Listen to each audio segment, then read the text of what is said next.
कल्पना कीजिए एक ऐसा समय जब न इंसान थे न शहर, सिर्फ जंगल थे, घने, रहस्यमयी और खामोश। पेड़ों की ऊंचाइयां आसमान को छूती थीं और धुंध की परतें हर सुबह जमीन को निगल जाया करती थीं। हमने सुना है शेर जंगल का राजा होता है, मगर क्या हो अगर मैं कहूं कि इससे भी पहले जंगल की हर शाख, हर छोटी और हर हवा पर राज करते थे पक्षी। लेकिन ये वो मासूम चिड़ियां नहीं थीं जिन्हें हम आज पेड़ों पर चहचहाते देखते हैं। ये थे दैत्याकार, शिकारी, खूंखार और राक्षसी पक्षी जिनकी एक उड़ान से पूरा जंगल कांप उठता था। कुछ उड़ते थे इतनी ऊंचाई पर कि धरती बौनी लगती थी, कुछ इतने भारी थे कि उनका हर कदम जमीन में कंपन पैदा करता था। कुछ की चोंच तलवार जैसी थी तो कुछ के पंख किसी जहाज से कम न थे, और कुछ ऐसे भी थे जिनकी सिर्फ मौजूदगी से जानवर अपने बिलों में छुप जाते थे। ये थे वो पक्षी जो डायनासोरों के युग में पैदा हुए, आसमान के असली राजा बने और फिर वक्त के गर्त में खो गए, सिर्फ फॉसिल बनकर। लेकिन उनकी कहानियां आज भी जिंदा हैं, चट्टानों में, विज्ञान की किताबों में और उन रहस्यमयी जगहों में जहां इंसान अब भी पहुंच नहीं पाया। तो आज हम आपको लेकर चलेंगे एक ऐसी रोमांचक यात्रा पर जहां आप मिलेंगे उन 10 प्राचीन पक्षियों से जिनके नाम भर से जंगल कांप उठते थे और जिनकी उड़ान पूरी पृथ्वी को अपने पंखों के साए में छिपा लेती थी। तैयार हो जाइए, क्योंकि जो आप सुनने जा रहे हैं वो सिर्फ इतिहास नहीं, एक ऐसा रहस्य है जो आसमान में लिखा गया था और वक्त के तूफानों में गुम हो गया। आर्कियोप्टेरिक्स, वो पंख जिसने इतिहास बदल दिया। करीब 15 करोड़ साल पहले जब धरती पर समय रेंगता था, पेड़ों की ऊंचाइयों से परे घने कोहरे लटकते थे और जमीन पर विशालकाय डायनासोरों का बोलबाला था। उसी दौरान एक अजीब सा जीव आसमान की तरफ बढ़ा। उसका नाम था आर्कियोप्टेरिक्स। यह किसी डायनासोर की तरह चलता, लेकिन उसकी पीठ पर थे पंख, हड्डियों से बंधे, बालों की तरह हल्के नहीं बल्कि सख्त और धारदार। आर्कियोप्टेरिक्स की चोंच में दांत थे, वो चोंच जो आज किसी भी पक्षी में नहीं मिलती। इसके पंजों में उंगलियां थीं जिनमें नाखून उगे होते। ये पेड़ों पर चढ़ सकता था, उड़ान भी भरता, लेकिन कोई बाज या गिद्ध नहीं था। ये शिकार करता था, कीटों, छोटे जीवों और शायद डायनासोर के बच्चों का। इसने पहली बार धरती को उड़ान का एहसास कराया था। यही कारण है कि आज भी वैज्ञानिक इसे एवोल्यूशन की सबसे रहस्यमयी गुत्थी कहते हैं। आर्कियोप्टेरिक्स न सिर्फ पक्षियों की शुरुआत थी, बल्कि ये एक ऐसा अध्याय था जहां डायनासोर और परिंदों की दुनिया मिलती थी। यह सिर्फ एक पक्षी नहीं था, यह इतिहास की पहली उड़ान थी। फॉरेस्ट रैकर्स, टेरर बर्ड, जमीन पर दौड़ता शिकारी।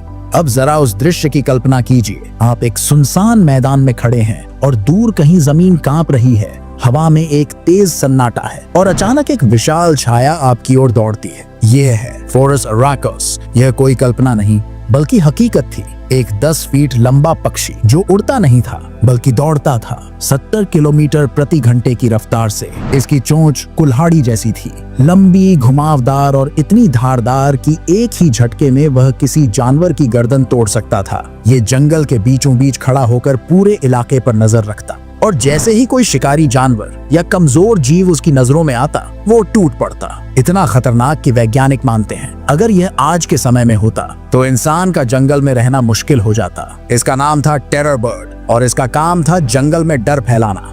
गैस्टोर्निस, चुपचाप मौत देने वाला शिकारी। बहुत से शिकारी दहाड़ते हैं, गरजते हैं, लेकिन कुछ ऐसे होते हैं जो बिना आवाज किए मौत बनकर आते हैं। ऐसा ही एक नाम था गैस्टोर्निस। इसके चलने की आवाज कम थी लेकिन उपस्थिति भारी। गैस्टोर्निस की खासियत थी इसकी चुप्पी। ये अपने शिकार के आसपास मंडराता बिना कोई शोर किए और अचानक एक झपट्टा। विज्ञान आज भी तय नहीं कर पाया है कि ये पूरी तरह मांसाहारी था या नहीं, लेकिन इसकी संरचना, इसकी चोंच और ताकत को देखकर यही लगता है कि यह कभी भी किसी छोटे स्तनपाई को दबोच सकता था। इसके जबड़े की पकड़ इतनी मजबूत थी कि एक बार में हड्डियां चटक जाएं। और उस दौर में जब शिकारी कम और शिकार ज्यादा थे, गैस्टोर्निस जंगल का साइलेंट किलर था। न दहाड़, न उड़ान, बस एक सटीक वार। आज ये विलुप्त हो चुका है, लेकिन इसके फॉसिल आज भी हमें उसकी ताकत की गवाही देते हैं। मोआ, जंगल का विशाल लेकिन शांत रक्षक। न्यूजीलैंड के पहाड़ों और झीलों के पास जब कोहरा फैलता था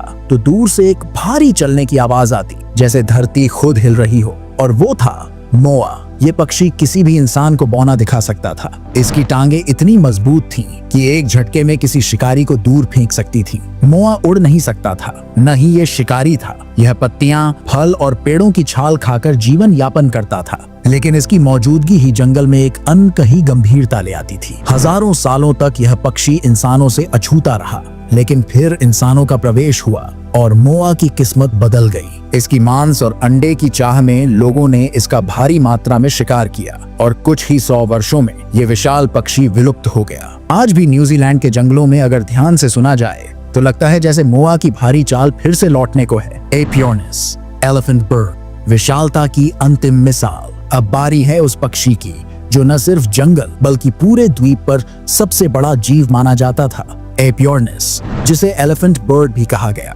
ये मेडागास्कर का निवासी था और इतना विशाल कि इसका वजन 500 किलो तक जाता था, यानी एक छोटे हाथी जितना। इसके अंडे इतने बड़े होते थे कि उनमें से 7 से 8 लोग आराम से खाना बना सकते थे। लेकिन सबसे चौंकाने वाली बात यह थी कि इतने विशाल होने के बावजूद यह उड़ नहीं सकता था। यह फल, पत्तियां और पौधों से ही पेट भरता था, लेकिन इसका आकार ही इतना भयानक था कि कोई भी शिकारी से पंगा लेने से डरता था। लेकिन इसका असली दुश्मन इंसान बना। जैसे ही इंसानों ने इसके अंडों को खोजना शुरू किया, उसकी संख्या तेजी से घटने लगी और धीरे धीरे ये धरती से पूरी तरह लुप्त हो गया। लेकिन आज भी जब वैज्ञानिक एपियोर्निस के अंडों के फॉसिल ढूंढते हैं तो एक अजीब सी थरथराहट फैल जाती है, जैसे धरती फिर से उस दैत्य पक्षी की याद में कांप रही हो। ये ऐसे पंखधारी शिकारी और दिग्गज थे जिनकी कहानियां आज भी वैज्ञानिकों और इतिहासकारों के लिए रहस्य बनी हुई हैं। पेलागोर्निस, आसमान का दानव। आज का अल्बाट्रॉस या बाज बहुत विशाल लगता है, लेकिन अगर आपने पेलागोर्निस को देखा होता तो शायद डर के मारे आसमान की तरफ देखना ही छोड़ देते। करीब 4 से 5 करोड़ साल पहले ये विशाल पक्षी आसमान में ऐसे उड़ता था जैसे कोई छोटा जहाज।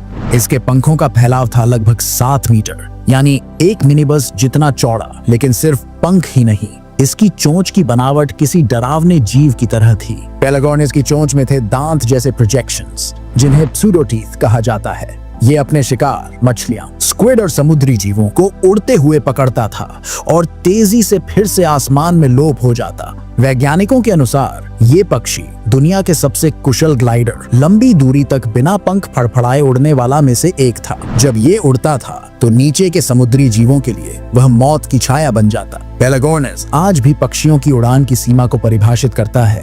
टेराटोर्निस, अमेरिका का उड़ता शिकारी। क्या आपने कभी सोचा है कि अगर आज से हजारों साल पहले आप अमेरिका के किसी ऊंचे पठार पर खड़े होते तो आपके ऊपर कौन राज करता? वहां उड़ रहा होता टेराटोर्निस, एक ऐसा विशाल पक्षी जो बाज और गिद्ध का मिला जुला रूप लगता था। इसके पंखों का फैलाव था लगभग 3.5 मीटर और वजन 15 किलो तक। पर असली खासियत थी इसकी आंखें, तेज, शिकारी, हर हरकत पर नजर रखने वाली। टेराटोर्निस ऊंचाई से शिकार करता था। खरगोश, सांप, छिपकलियां और छोटे स्तनधारी उसकी मुख्य खुराक थे। उसके पंजे इतने मजबूत थे कि वो किसी लोमड़ी जैसे जानवर को भी हवा में उठा सकता था। इसकी उड़ान इतनी स्थिर थी कि ये घंटों आसमान में मंडरा सकता था, बिना थके, बिना उतरे। अमेरिका के प्राचीन गुफा चित्रों में इसके समान आकृतियां मिली हैं, जो बताती हैं कि इंसान इसे आसमान का देवता मानते थे। क्या सच में इन पक्षियों का अंत हो गया है, या हो सकता है कहीं किसी दूर जंगल में अब भी इनका कोई वंशज उड़ रहा हो, छिपकर हमारी नजरों से दूर? क्योंकि इतिहास कभी पूरी तरह खत्म नहीं होता, वो बस छुप जाता है। अगर आपको ये रहस्यमयी यात्रा पसंद आई हो तो वीडियो को लाइक करें और हमारे चैनल वर्ल्ड टीवी हिंदी को सब्सक्राइब करें और कमेंट में बताएं आप इनमें से किस पक्षी को सामने से देखने की हिम्मत रखते हैं।